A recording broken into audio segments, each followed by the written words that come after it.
Have you ever felt like you desperately needed a reminder to breathe, to slow down in this rush of life? I thought I just needed a quiet moment, but I didn't expect to find it inside a dusty old box hidden in the attic. A moment just for yourself, away from all the noise. It's a feeling I know all too well. I found my reminder on a lazy Sunday afternoon up in the attic. You know how attics are, full of forgotten things, covered in a blanket of dust and silence. Everything up there seemed lifeless, suspended in time, but then my eyes landed on it. An old, worn ebony box sitting quietly in a corner. It wasn't beautiful, not in the traditional sense. It was dark, scuffed, and carried a mysterious, deep scratch on one corner, as if it had traveled through centuries to get here. I picked it up and brought it into a sliver of sunlight cutting through the dusty air. I put it down on the rough wood floor, and with a soft cloth, I began to gently wipe away the layers of time. As the dust came away, you could almost smell the old wood, that distinct scent of age and history. It felt much heavier than it looked, solid and full of secrets. And when I turned it over, I saw it, a small, intricate brass lock, tarnished and green with age. This lock was frozen shut. It was clear it hadn't been opened in a very, very long time. I was determined. I went on a scavenger hunt around the house, gathering every old key I could find. The skeleton key from the guest room, the tiny key for a jewelry box, even the key to an old diary. I tried every single one. None of them fit. It was as if whatever was inside was protecting itself, not wanting to be found easily. I let out a soft sigh, feeling a little defeated, but also more intrigued than ever. What could be so important that it needed to be locked away so securely? Just as I was about to give up, my fingers brushed against something small and metal in a dusty sewing tin. I pulled it out. It was one of Grandma's old hairpins, the sturdy kind she used to wear. A little spark of an idea hit me. Maybe, just maybe, this was the key I was looking for.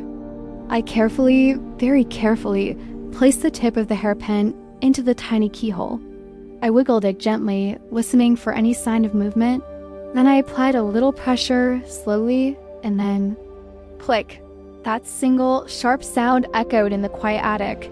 It was so loud in the silence, like a bell signaling that something was about to happen. My heart started beating a little faster.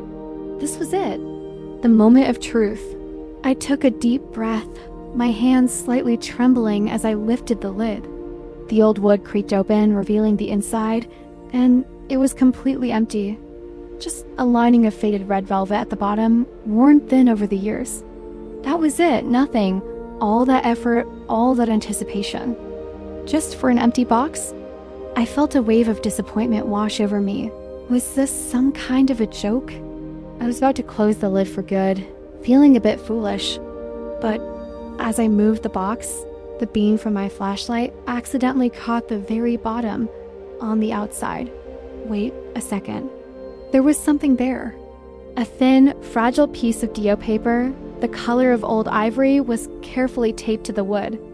It was almost invisible. With the utmost care, I slowly, gently peeled it off. The paper was so delicate, I was afraid it would turn to dust in my fingers. As I turned it over, I recognized the elegant, looping script immediately. It was my grandma's handwriting. I held the small slip of paper up to the light. The background music of my own hurried thoughts began to fade, replaced by a sense of calm. The note was short, simple, yet it held the weight of a profound truth. It read, "This box is empty," because peace is not found in an object. It is found in the place where you stopped, breathed, and slowly opened this box. And in that instant, everything clicked into place. The secret was solved. The box contained no treasure, no gold, no long-lost letters. It contained a moment, the moment I found it. The moment I dedicated myself to the small, patient task of opening it. The moment I truly slowed down and paid attention. I sat there by the attic window for a long time, the empty box resting on my lap, looking out as the sun began to set. Sometimes the most valuable thing isn't a thing at all. It's the stillness we find in the slowest of actions, the peace we discover when we finally give ourselves permission to just be. Thank you for sharing this moment with me. If this story resonated with you, perhaps you could share it with someone who needs a reminder to slow down too. Don't forget to like and subscribe for more stories from the quiet corners of life. See you next time.